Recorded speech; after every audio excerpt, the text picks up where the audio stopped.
Hello ನಮಸ್ಕಾರ. ಅಂತೂ ಇದು ಬಿಗ್ ಬಾಸ್ ಮನೆಯಿಂದ ಹೊಸ ಅಪ್ಡೇಟ್ ಒಂದು ಬಂದೇ ಬಿಡ್ತು. ಸೊ ಆ ಅಪ್ಡೇಟ್ ತಿಳ್ಕೊಬೇಕಂದ್ರೆ ಫುಲ್ ವ್ಲಾಗ್ನ ನೋಡಿ. ಇಷ್ಟ ಆದರೆ ಲೈಕ್ ಶೇರ್ ಕಮೆಂಟ್ ಜೊತೆ ನನ್ನ ಚಾನಲ್ನ ಸಬ್ಸ್ಕ್ರೈಬ್ ಮಾಡಿಕೊಂಡು ಸಪೋರ್ಟ್ ಮಾಡಿ. ಧ್ರುವಂತ್ ಅವರು, ಚಂದ್ರಪ್ರಭಾ ಅವರು ಹಾಗೆ ಮಾಳು ಅವರು 3 ಜನ ಡಿಸ್ಕಸ್ ಮಾಡಿದ್ರು.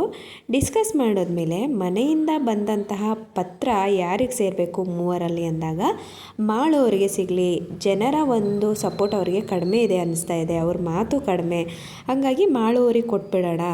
ಸೊ ಅದರಿಂದನಾದರೂ ಅವರು ಸೇಫ್ ಆಗ್ತಾರೆ ಅಂತ ಹೇಳಿ ನಮ್ಮ ಧ್ರುವಂತ್ ಅವ್ರು ಹೇಳ್ತಾರೆ. ಅದಕ್ಕೆ ಚಂದ್ರಪ್ರಭಾ ಅವರು ಕೂಡ ಒಪ್ಪಿಗೆ ಕೊಡ್ತಾರೆ.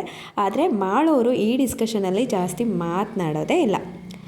ಆದರೆ ಮಾತಾಡಲ್ಲ. ಅದಾದಮೇಲೆ ಅವರು ಒಂದು ಕ್ಯಾಪ್ಟನ್ಸಿ ಓಟಕ್ಕೆ ಸೆಲೆಕ್ಟ್ ಆಗ್ತಾರೆ. ಮಾಳು ಅವರಿಗೆ ಅವ್ರ ಮನೆಯಿಂದ ಬಂದಂಥ ಲೆಟರ್ ಸಿಕ್ಕಿರೋದ್ರಿಂದ ಅವರು ಒಂದು ಎಲಿಮಿನೇಷನಿಂದ ಪಾರಾಗಿ ಕ್ಯಾಪ್ಟನ್ಸಿ ಓಟಕ್ಕೆ ಸೆಲೆಕ್ಟ್ ಆಗ್ತಾರೆ. ಈ ಕ್ಯಾಪ್ಟನ್ಸಿ ಓಟದಲ್ಲಿ 6 ಜನ ಸೆಲೆಕ್ಟ್ ಆಗ್ತಾರೆ. ಈ 6 ಜನ ಸ್ಪರ್ಧಿಗಳಲ್ಲಿ ಒಬ್ಬರನ್ನು ಮಾತ್ರ ಕ್ಯಾಪ್ಟನ್ ಆಗಿ ಸೆಲೆಕ್ಟ್ ಮಾಡಬೇಕು. ಅದರ ಒಂದು ಆಯ್ಕೆಯನ್ನು ನಮ್ಮ ಜನರಿಗೆ ಬಿಟ್ಟಿರ್ತಾರೆ. ಜನರು ಬಿಗ್ ಬಾಸ್ ಮನೆ ಒಳಗಡೆ ಹೋಗ್ತಾರೆ.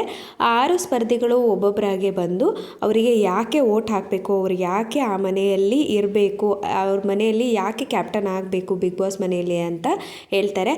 ಆದರೆ ಮಾಳು ಅವರು ಜನರ ಜೊತೆ ಮಾತಾಡಿದ್ದು ತುಂಬ ಚೆನ್ನಾಗಿ ಮಾತಾಡಿದ್ರು. ಅದಲ್ಲದೆ ಅವರು ಹಾಡು ಕೂಡ ಹೇಳಿದ್ರು.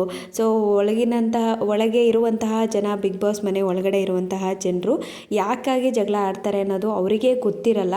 ಅದಕ್ಕಾಗಿ ನಾನು ಜಗಳ ಆಡಲ್ಲ, ನಾನು ಯಾವುದಕ್ಕೆ ಬೇಕೋ ಅದಕ್ಕೆ ಮಾತ್ರ ಸ್ಟ್ಯಾಂಡ್ ತೊಗೊತೀನಿ ಅಂತ ಹೇಳಿಬಿಟ್ಟು ಜನರ ಮನಸ್ಸನ್ನು ಗೆದ್ದರು.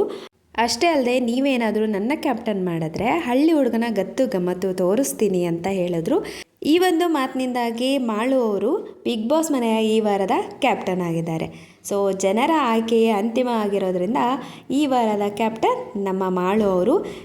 ಮನೆ ಒಳಗಿರೋ ಜನ ಅಷ್ಟೇ ಅಲ್ಲದೆ ಮನೆ ಹೊರಗಡೆ ಇರೋ ಜನರ ಆಯ್ಕೆ ಕೂಡ ಮಾಳು ಅವರೇ ಆಗಿತ್ತು.